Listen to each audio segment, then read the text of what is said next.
안녕하십니까, 김영재입니다. 방금 전에 짧은 그 화면은 바이든 대통령 쪽에서 만든 화면입니다. 고용을 많이 늘렸다 이 얘기를 하고 싶으신가 본데, 제가 그 고용 관련한 그 내용은 또 따로 자료를 만들어서 이번 주에 다시 말씀드리도록 하겠고요. 오늘은 이 오일 얘기, 그러니까 유가 얘기가 계속 나오고 있잖아요. 그래서 유가 얘기 연관져 가지고 금리, 기준금리, 그리고 달러하고 이 복잡한 상관관계 한번 정리해 보고요. 그리고 이제 블랙아웃 기간에 진입했습니다. 그렇기 때문에 이제 패드 인사들은 안 나오더라도 그 자료들이 또 많이 나올 거란 말입니다. 그래서 그 자료들도 봐야 되고 또 일정도 한번 점검을 해보겠고요. 그래서 그 일정 점검하다 보면은 국채 발행 일정이 또 이제 시작이 되잖아요. 거기 맞춰가지고 또 하필이면 인플레이션 우려감이 작용이 되고 있기 때문에 그것 또한 한번 우리가 점검하도록 하겠습니다. 오늘 그렇게 이슈 한번 얘기 말씀드리도록 하겠습니다. 오늘 첫 번째 이슈, 유가, 달러, 그리고 기준금리 이쪽 살펴보겠습니다. 지난 주말에 GS-CPI 지표 나온다라고 말씀을 드렸잖아요. 근데 애매하게도 그 전달보다 딱 정확하게 전달하고 동일한 수치가 나왔어요.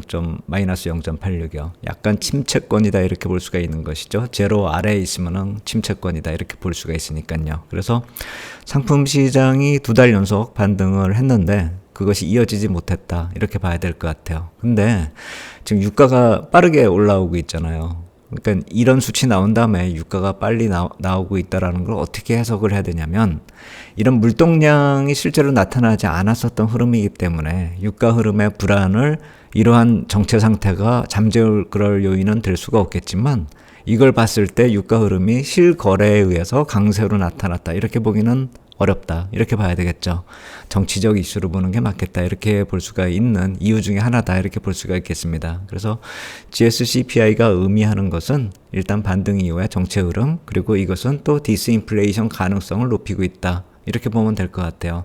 너무 빨리 올라가도 문제겠지만 이 정도 정체 상태에서 머무른다라고 한다면 나쁘다 이렇게 보긴 어렵다. 그리고 유가 쪽은 실제 거래로 만들어진 가격이 아니기 때문에 언제든지 급등락이 가능하다라는 점, 이쪽에서 GS-CPI에서 또 우리가 찾아볼 수 있었다 이렇게 보시면 될 것 같아요. 그리고 달러하고 좀 비교를 해본다라고 한다면 2021년 이전의 그 흐름은요, 이렇게 보시면은 빨간 선이 WTI고요. 그리고 아래쪽에 푸른 선이 달러거든요. 이게 반대로 움직이잖아요.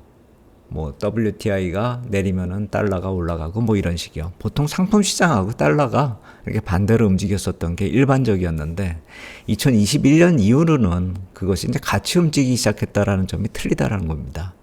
그러니까 인플레이션 관련해서 유가 강세는 인플레이션 경계 심리가 나타나는 것이고, 그것이 금리 인상 기대감, 그래서 달러 강세로 이어졌다 이렇게 볼 수가 있는 것이고, 또 한 가지는 미국이 이전에 석유를 계속 수입하거나 뭐 이렇게 했었던 그 모습하고 다르게 이제 대외 의존도가 감소하고 석유 수출을 하는 입장으로도 들어섰다 이렇게 볼 수가 있는 것이죠. 그렇기 때문에 영향이 많이 줄었다 이렇게 볼 수가 있는 것이고, 달러가 같이 움직일 수 있는 여건도 만들어지고 있다 이렇게 보시면 될 것 같아요.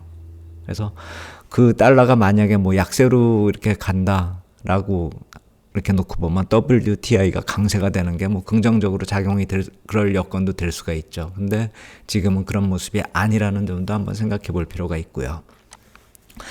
그리고 또 하나는 가솔린 가격, 이제 미 국내에서 이 휘발유 가격이 이때 2021년도에 그 인플레이션을 만들 때 큰 작용을 했잖아요. 그래서 Y2Y로 한번 뽑아봤어요.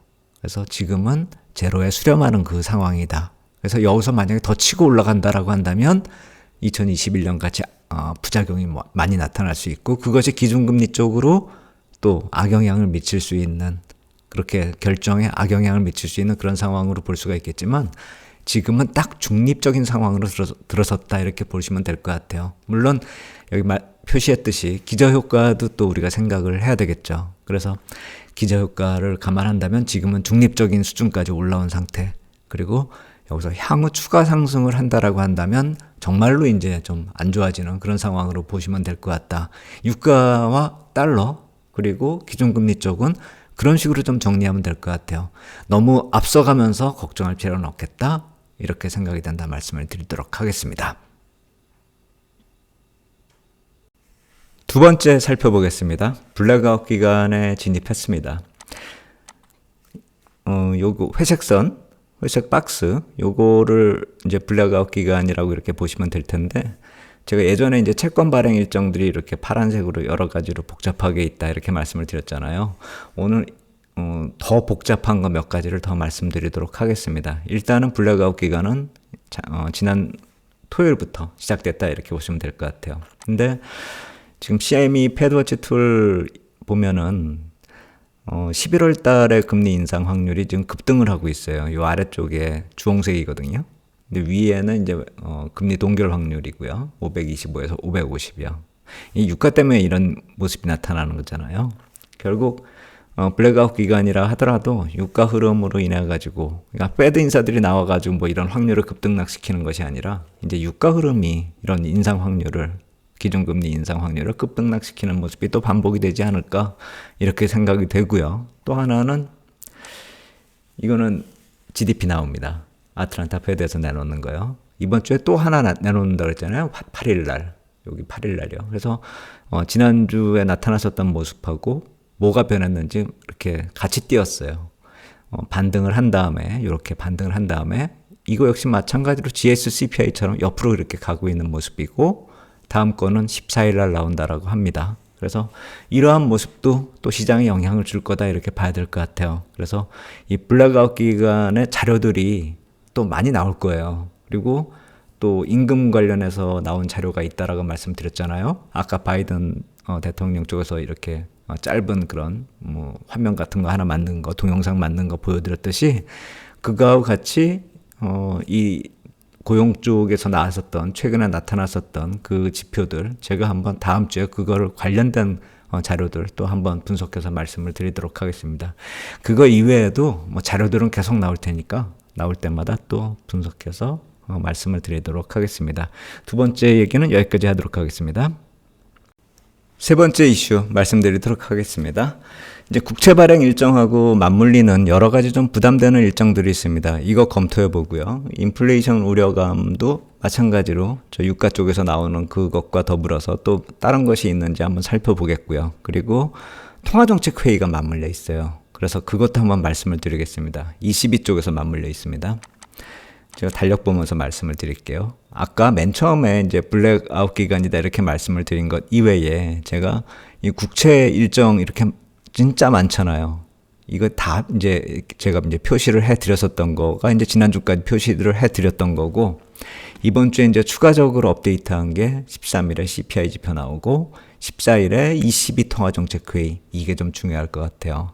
그러니까 이게 금리를 뭐 인상을 결정을 하건 동결을 결정을 하건 그 어느 경우라 하더라도 시장에 주는 저 임팩트가 좀 강할 것 같아요. 그리고 달러는 그 어느 경우라 하더라도 또 강세 쪽으로 갈 확률이 좀 높아지는 게 아닌가 그런 생각이 들어요. 왜냐하면 ECB 통화 정책에서 그냥 동결을 하더라도 그렇다라고 하면은 뭐 더 이상 뭐 약해질 이유가 없으니까요. 그러면 당연히 이제 달러는 뭐 조금 더 강세를 이어질 수 있는 그런 흐름으로 이어질 것 같고요. 만약에 통화정책 회의에서 ECB 쪽에서 금리 인상을 해버린다 이렇게 했을 경우에는 보통의 경우 이제 유로가 강세, 달러가 약세 뭐 이런 식으로 가야 될 텐데, 보통 이런 통화정책 회의 ECB가 먼저 있는 경우는 어떻게 시장에 반응이 됐었냐면은 ECB 쪽에서 통화정책회의에서 금리 인상을 했음에도 불구하고 달러가 강세를 보이는 모습으로 이어졌다라는 그 점을 놓치면 안 될 것 같아요. 왜냐하면은 ECB에서 그렇게 했기 때문에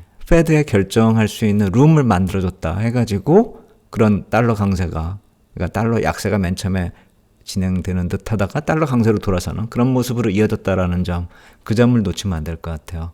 그러니까 ECB가 한 발자국 나가면은 패드도 한 발짝 나갈 수 있는, 그러니까 이번 달에 아니더라도 11월 달에 움직일 수 있는 여유가 생긴다 이렇게 볼 수가 있는 것이죠. 그래서 한번 그 점도 같이 생각을 해봐야 될 것 같고, 이 국채 공급 일정하고 관련돼서 한번 말씀을 드릴게요. 유가에서 사우디아라비아 쪽에서 이제 좀 방해를 놓는 듯한 그런 모습이 나타나고 있잖아요. 러시아하고 더불어 가지고. 근데 미국 국채 보유 현황은 어떤가 한번 제가 궁금해서, 왜냐하면은 다음 주부터 이제 미국 국채를 발행하니까요. 그래서 사우디 쪽 한번 살펴봤어요. 제가 예전에도 몇 나라들, 중동 쪽에 있는 나라들이 좀 국채를 팔았다 이렇게 말씀을 드렸잖아요. 사우디 비롯해가지고 뭐 쿠웨이트도 그렇고.